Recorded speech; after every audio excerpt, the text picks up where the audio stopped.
Unique. Unique, unique, unique, unique.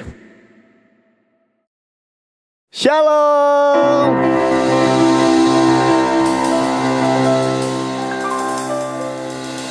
Halo, berjumpa lagi bersama kami di acara Unique. Apa tuh singkatannya? Unity, Quality, Enlightenment. Oke, kali ini kami dari Kampus Jakarta. Perkenalan dulu, nama saya Yuda. Saya main musik di GOB Kampus Jakarta. Di sebelah saya ada yang paling cantik di sini. saya Sela Tesalonika, biasa pelayanan sebagai singer. Dan di sebelah sana ada saya mau perkenalan diri. Boleh kasih mic-nya sebentar, Tessa? Kenalkan, nama saya Yesaya Theophilus Pasaribu. Saya di GOB Kampus Jakarta sebagai pemain musik. Oke, sebelum kita memulai, kita mau bersatu dalam doa.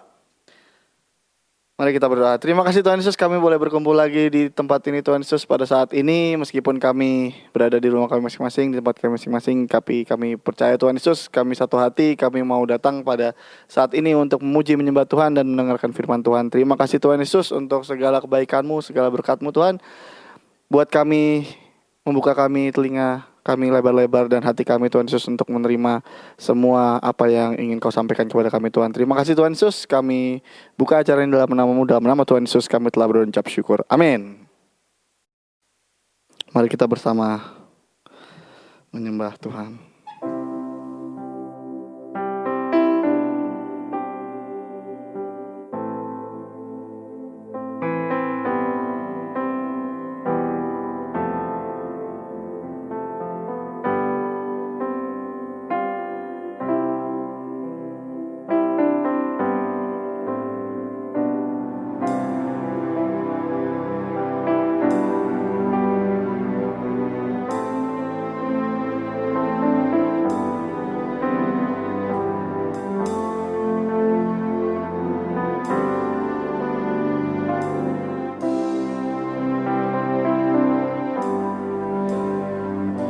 Bila ku melihat apa yang Kau buat di dalam hidupku ini, hanya air mata, tanda sukacita mengalir di hidupku.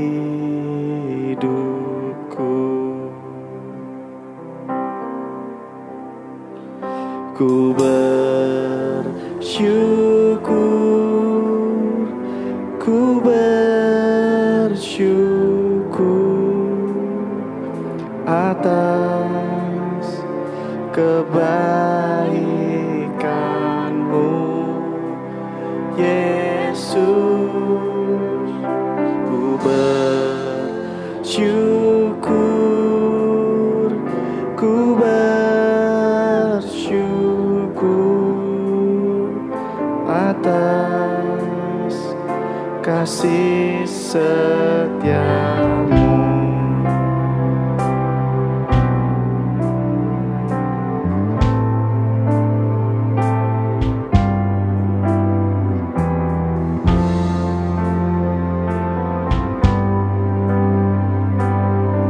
Mari bersama-sama kita nyanyikan lagu ini dari awal. Bila ku melihat, bila ku melihat apa yang Kau buat di dalam hidupku ini, hanya air mata, tanda sukacita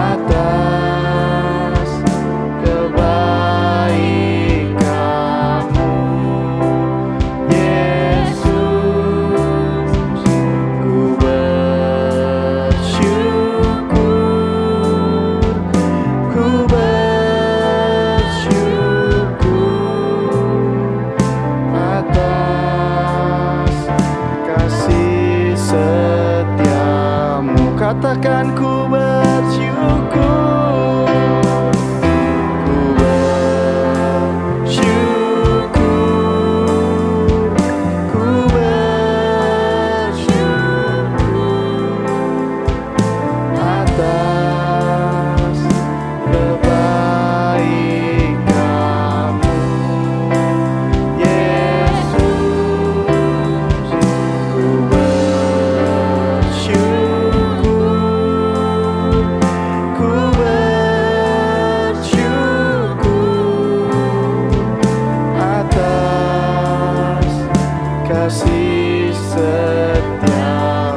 atas kasih setiamu, atas kasih setiamu,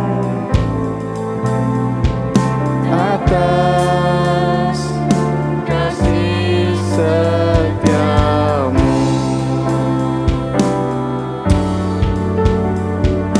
atas kasih setiamu.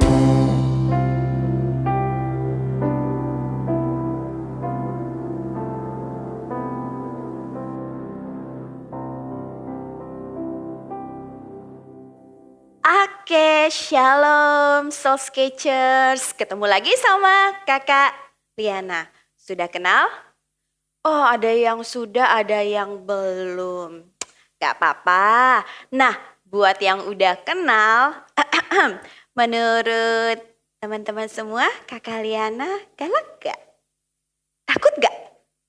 Takut gak? Enggak. Iyalah, jangan takut. Masa takut sama kakak? Nah, jadi nih, apa sih, kenapa sih kakak tanya kayak gitu? Ya ada sebabnya dong, teman-teman. Nih teman-teman, tahu nggak? Kakak selain beraktivitas di gereja juga ada aktivitas lain kan? Ya betul, jadi kakak suka ngajar nih ke murid-murid kakak yang masih imut, cute-cute gitu kan. Nah, pengalaman kakak selama ini, ya sudah lama lah ya, sudah bertahun-tahun. Wow, lama banget. Nah, selama bertahun-tahun itu tentu ya namanya kita guru. Tugas kita tentu saja mendidik dan mengajar anak-anak kita agar mereka ya lebih pintar, lebih baik, lebih hebat. Punya harapan kepada mereka, itu membuat kita ada kalanya ketika mereka melakukan suatu kesalahan, ketika mereka melanggar suatu aturan, pasti tentu kita mengambil suatu respon, suatu tindakan. Ya tentu, jadi di luar bukan karena kita galak gitu. Karena apa? Karena kita mau mengkoreksi mereka. Dan so far kakak mau mengkoreksi mereka seperti apa? Kakak memberikan mereka arahan, didikan, dan ajaran. Ya mungkin orang lihat itu suatu tindakan yang galak, tetapi tidak bagi anak-anak. Kenapa kakak tahu udah gitu? Oh ya tahu, tentu. Tahu dari mana? Tahu dari anak itu sendiri dan tahu juga dari setiap orang tua. Puji Tuhan sampai saat ini gak ada yang bilang galak. Walaupun kakak sering mengkoreksi, mengajar, dan mendidik mereka.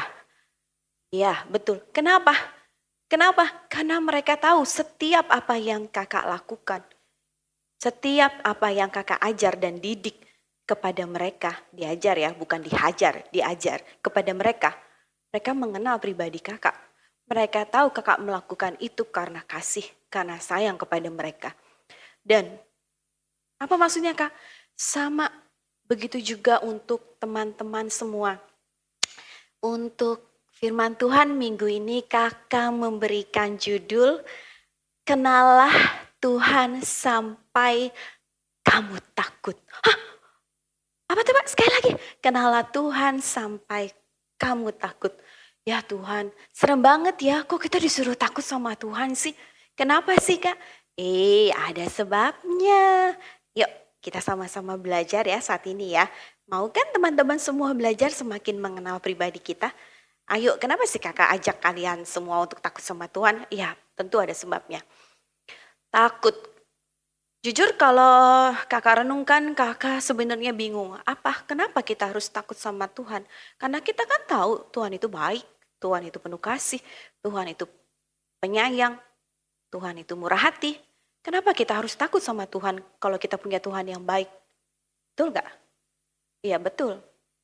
Kenapa sih? Nah, yuk, semuanya konsentrasi, semuanya baik-baik dengar-dengaran. Nah, kenapa?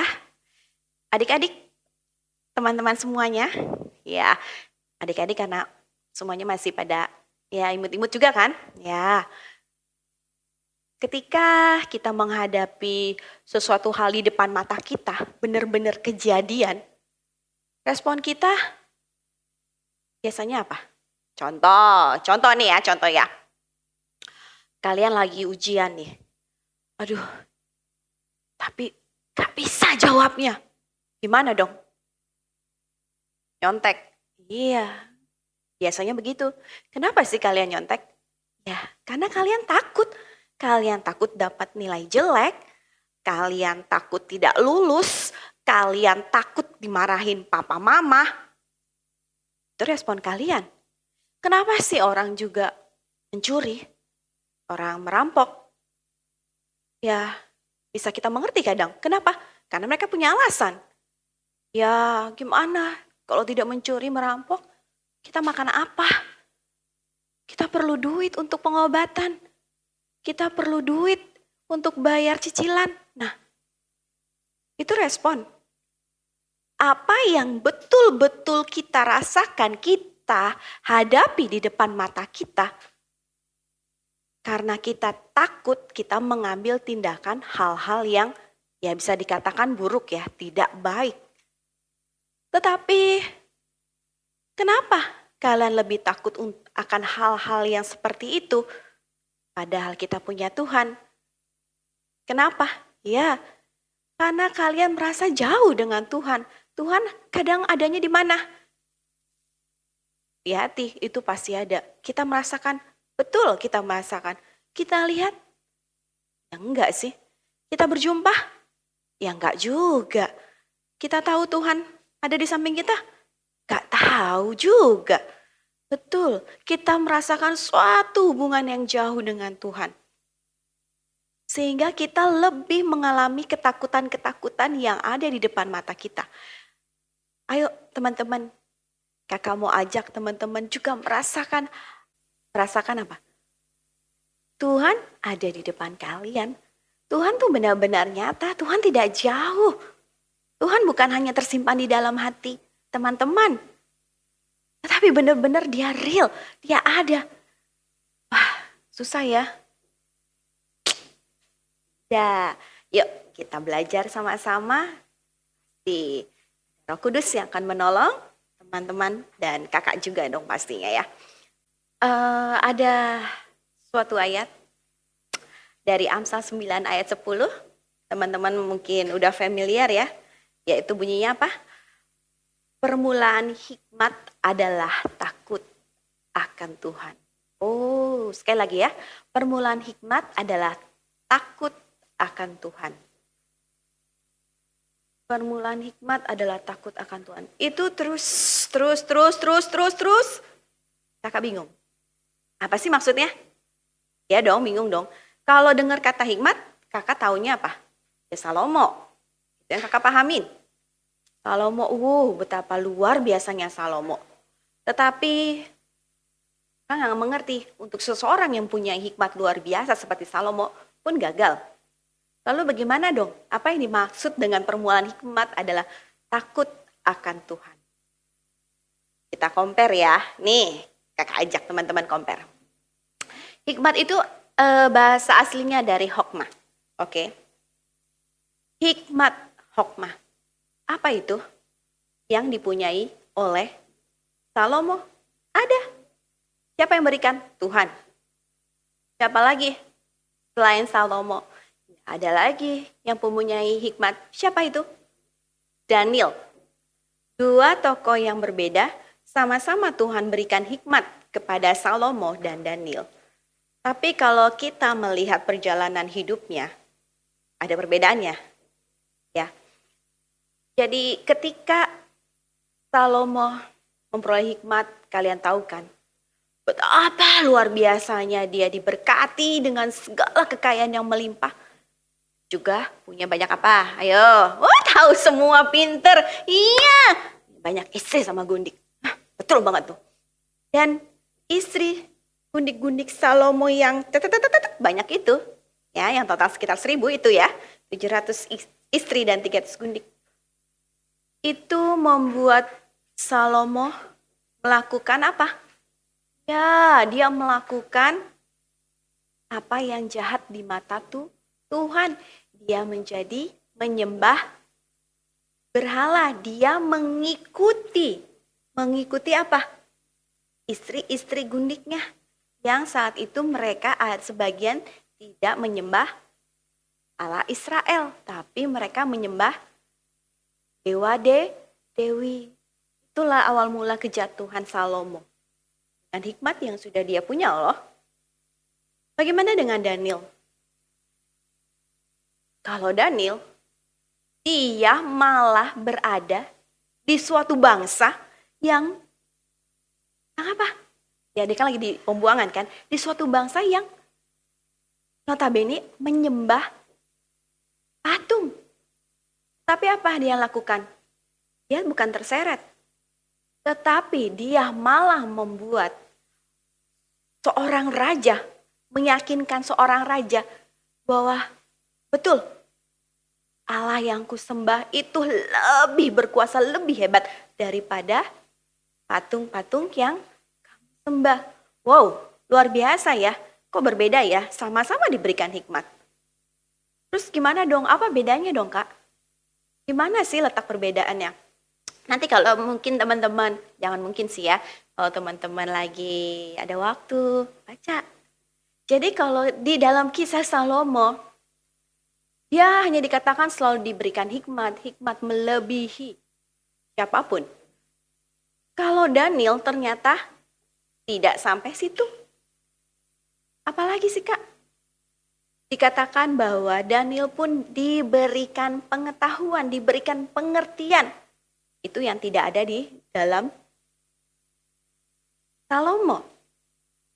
Nah, ada ayat hampir sama bunyinya, tetapi sedikit berbeda dari Amsal 1 ayat 7. Jadi dikatakan bahwa permulaan hikmat adalah takut akan Tuhan di dalam Amsal 9 dan 10, ayat 10. Tetapi kalau Amsal 1 dan 7, takut akan Tuhan adalah permulaan pengetahuan. Loh, kok beda ya? Ya, bisa dikatakan begitu. Nah, jadi yuk belajar. Ternyata teman-teman, pengetahuan itu kalau kita pelajari ada bahasa aslinya, betul? Dan ada apa? Root word, akar katanya yaitu dari yada. Apa? Yada. Yada itu suatu gambaran, dikatakan bahwa itu hubungan yang sangat intim. Jadi bukan hanya mengenal sebatas kenal, tetapi dikatakan apa? Hubungan yang sangat-sangat intim. Bisa dikatakan mengenalnya luar dalam. Itulah yang membedakan. Daniel mempunyai hikmat, tapi dia juga mempunyai pengetahuan. Artinya apa? Dia mempunyai hubungan yang sangat intim. Sehingga walaupun dia saat itu berada di tengah-tengah yang menyembah patung, saat itu walaupun dengan ancaman hukuman mati, dapat apa? Dapat terus berdiri kokoh. Dia tidak goyah, dia tidak ikut alur yang ada. Kenapa? Ya itu bedanya. Karena dia mempunyai hubungan yang intim. Yang mengenal pribadi yang ia sembah. Jadi teman-teman, kalau kita mengenal siapa Tuhan yang kita sembah, misalnya nih, teman-teman diperhadapkan. Kalau aku nggak nyontek, nanti aku dapat nilai jelek, aku nggak lulus. Tapi kalau aku nyontek, aku salah. Aduh, yang mana ya? Yang mana ya? Semakin kalian mengenal Tuhan kalian, pasti kalian akan memilih hal yang benar. Walaupun nanti ada timbal baliknya, ada responnya bahwa kalian mungkin dapat nilai jelek. Tetapi kalian sudah melakukan hal yang benar.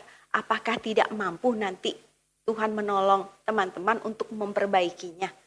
Apakah Tuhan tidak mampu membuat teman-teman lebih semangat lagi untuk belajar? Apakah Tuhan gak mampu membuat teman-teman memiliki cita-cita yang tinggi?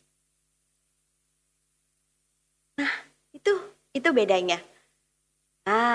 Dan menariknya nih, arti kata takut, fear, bukan hanya fear, tetapi apa? Respect. Jadi kalau kamu takut akan Tuhan, kamu respect. Kamu respect dengan Tuhan. Katakan apa? Kamu akan melakukan segala sesuatu, titah dan perintahnya. Nah, sampai sini ya teman-teman ya. Sudah mulai terbuka. Kenapa sih kakak suruh teman-teman takut kenal Tuhan? Kenapa ya? Ya ini. Semakin kalian respect, semakin kalian takut sama Tuhan, semakin kalian respect menghormati Tuhan, kalian akan melakukan apa yang dikehendaki oleh Tuhan. Kalian tahu kenapa? Karena kalian kenal. Kalian mempunyai hubungan dengan Tuhan kalian. Kalian tahu yang Tuhan yang kalian sembah itu lebih besar daripada omongan orang lain. Kalian kenal Tuhan yang kalian sembah lebih berkuasa daripada permasalahan yang kalian sedang hadapi. Kalau kalian tahu dan mengenal Tuhan yang kalian sembah, sekalipun kita memang betul lagi mengalami sakit penyakit, kalian lebih tahu ada Tuhan yang yang mampu menyembuhkan.